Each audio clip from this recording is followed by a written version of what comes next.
Just one question about the US election. What do you think about that? And do you think it's important for the future and the democracy of the USA? Probably. You want me to speak for an hour? Come on. Come on. And we all have hundreds of thoughts about the election. Everybody does. And, you know, it's almost become trite. Everybody has their own talking points and all that. I try to narrow it down sometimes and think about, we all know that, you know, one candidate did this and that and the other. None of it very good as far as being a criminal and that sort of thing. But we all know what he does. And so I try to figure out, you know, exactly why do people vote for him? What do they exactly think he's going to do for them? I mean, I was just watching his rally in Pennsylvania, and all the college kids were behind him with red hats and that sort of thing. And I just wonder if they know that he, you know, had to pay money because of his rent practices in New York, that he was a racist in that sense. He had to pay money because of Trump University being a fraud. He lost all kinds of money with casinos back east. There's Trump steaks. I mean, you could go on and on. I mean, I don't know if they, and so I say, what does he say or do that they want to vote for him? They must think he's a strong guy, or this is the biggest whiner that ever walked the face of the earth. I mean, he's like the poorest example of a fifth grade bully I've ever seen. I mean, I just, would you want your kids to act like he does? Would you want your kids to make the excuses he does? Everybody's come after me, you know, everybody this, that, and the other. I'm doing this for you, poor me, whine, whine, whine. And you look at it, it's, you know, like the election that he lost. And he continues to lie about it. Of course, all the sycophants around him know that he's full of crap and a liar, but their interests are for themselves anyway. But I look at it and I look at my grandchildren and I wonder if my grandchildren are playing in a soccer game or a basketball game, do I want him to be their mentor? Do I want him to be their example of how to act if it doesn't go well? Like everybody in this room, you know, hopefully all of us taught our children, you're not going to win all the time, but when you win, be humble. When you lose, do it with grace. We all do that. He doesn't do that. And so you wonder, all the people who support him, would they want him to teach their kids? So I got to tell my grandchildren that, I guess, if they want to be like Trump, I got to say, hey, no, today you're going to win because there's no way you can lose. And if you do lose, it was rigged against you. So don't buy it. Don't buy it. You got to figure out who to blame. You know, blame those referees because they were against you. Blame your teammates because they didn't play well and they should have maybe given you the ball more. But you don't have to accept that. And just keep saying it. Just keep saying it. And, you know, to the little kids, you know what's really good about it? You keep saying it over and over, and all of a sudden your life will be a little bit easier because you'll become delusional. Because you'll actually believe some of the lies you've been telling yourself. And then you don't have to worry about shame and guilt, because when you're delusional, there's no shame, there's no guilt. And life becomes so wonderful.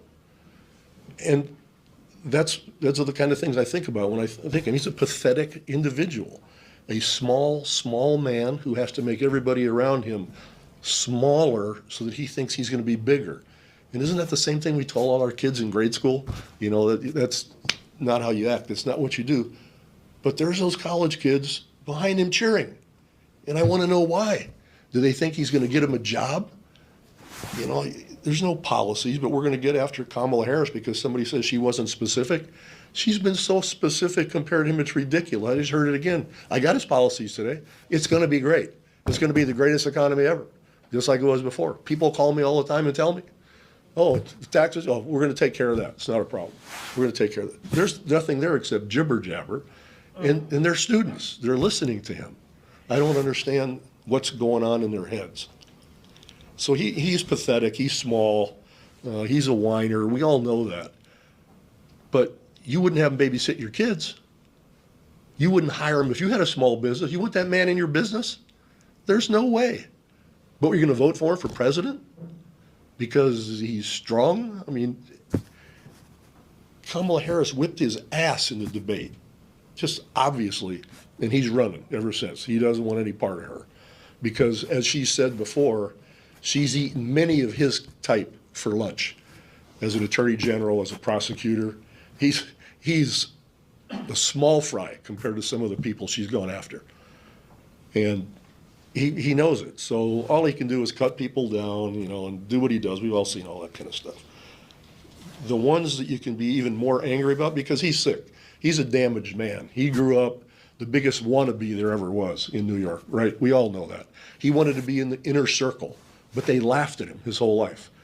Just like Obama made fun of him at that dinner, and he was about to melt. That angered him so bad, it was scary. But he was never accepted. He was treated like a fool, like a clown.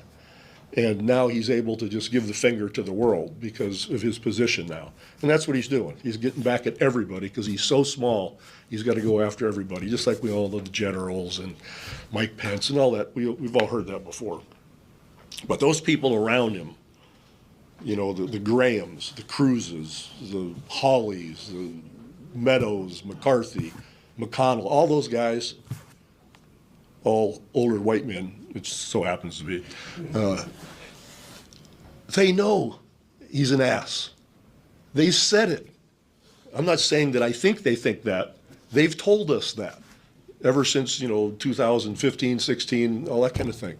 I mean, they've called him a xenophobic, a religious bigot, a racist, unfit for office, on and on and on. Their words. But they're right there with him. Do they not know that they have children and grandchildren probably that are going to lose freedom if this guy is elected? I'm not talking about a policy. I'm talking about the idea of our country. Freedom is what we're all about. And the experiment has been going on for 250 years? And these people are willing to front for him, knowing full well how full of crap he is, and they have children and grandchildren that will have to live in a world that is going to go downhill if this guy is elected. He doesn't know anything. He's not imagining. He doesn't care. He's not interested. He didn't even want to be president in 16. It was a scam. It was, an investment for him. What are they thinking? Well, we know what they're thinking. They want their power. They want their position.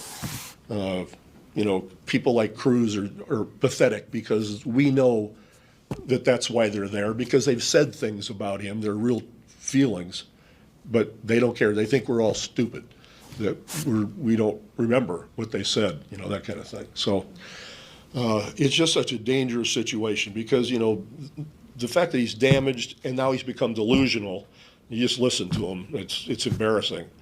And he wanted to get after Joe Biden because he would flub up some words here and there. Now the danger follows the delusion. And our kids and grandkids are going to have to live with what this guy puts out there. So I'm just hoping that people, people who are already sold on him for whatever reason, I can't figure it out.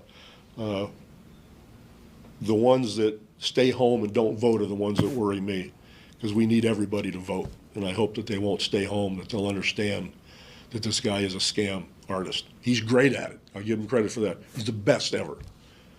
Best ever. But he makes you want to puke. Can I stop? How do you really feel about it? Somebody tell it. Somebody hit me. Somebody say, Pop, that's bullshit. Or, yeah, what about this? What did he do? Tell me something he did. One thing I left out was, well, just think about this. You'd want this guy, you'd vote for him, or you'd want him to be a friend, or you'd go have a beer with him. He called COVID a hoax. probably a couple 100,000 people died because he tried to ignore it. Isn't that a disqualifier? I mean, for me, it was a disqualifier when he stood up and went like this and made fun of the physically challenged person during the election. What grown man, emotionally damaged like he is, would do that, would make fun of a physically handicapped? We put our kids in detention, in their rooms, if they made fun of somebody like that. Yet we're going to vote for him for president? Are you crazy? He said it was a hoax. And everybody that comes close to him, he makes them liars. He makes them lose their souls. I still remember to this day, what's the guy, he's with economics, Larry Kudlow. Larry Kudlow actually said, to cover his butt, Trump's butt, he goes, we've got this now. We've got it, quote unquote, look it up, airtight in the very beginning. We got it airtight. And 1 million people in our country died. Probably a couple 100,000 that didn't need to if we'd have started it quicker and he'd have done anything. But he called it a hoax because he didn't want it to be there. It would hurt his presidency. It would hurt his popularity. So he's dumb enough to think it's going to go away, that he can just wish it away. So he's ignorant and he's malevolent because he knew it was there and they told him it was there and he didn't give a shit. So I said I'd stop. You know, given that we are in a politically tumultuous time, and especially because you've got young players from abroad who are having this as their first impression of the country, the political tumult that's happening right now, I'm wondering how you manage a basketball team given everything that's going on and given the threats that are posed to the environment as a whole as well. Well, yeah, I think, we talk about it a lot. Whether they want to hear it or not, I talk about it a lot. But they're aware of everything that's going on. We bring in speakers to talk to them about various aspects of our society because I think it's important for them. I think it brings them closer when they're thinking about ideas bigger than basketball. Basketball is pretty boring when you think about, life in general and all the things that are going on in our world. But they're also very young. And you try to think back to that age, you're pretty self-consumed. You're a striver. You're trying to do well. Whether you're in law school or you're an athlete or you're a musician, whatever you are, you're trying to be successful, and that's most of your main focus. So it's not all the chaos and everything. They see it, but it's not debilitating or anything like that. It doesn't make it harder to put a team together. Okay, I gotta go.